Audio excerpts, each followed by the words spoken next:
Akhirnya, Sandra Dewi datangi Kejagung terkait kasus korupsi sang suami. Sikap istri Harvey Boaz cengar-cengir depan kamera di Cibir. Akhirnya, aktris Sandra Dewi menjalani pemeriksaan terkait kasus korupsi yang menjerat Harvey Boaz suaminya. Sandra Dewi tiba di Kejagung untuk menjalani pemeriksaan terkait kasus korupsi itu. Ia diduga terlibat dalam kasus korupsi tata niaga komoditas timah wilayah izin usaha pertambangan PT Timah.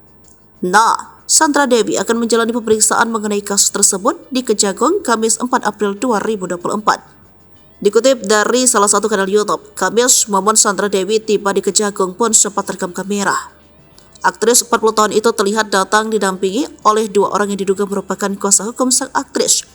Sandra Dewi tampil kasual menggunakan atasan putih dipadukan celana panjang dengan rambut yang dibiarkan tergerai. Saat akan memasuki gedung Kejaksaan Agung, terlihat menutupi wajahnya dengan sebuah dokumen.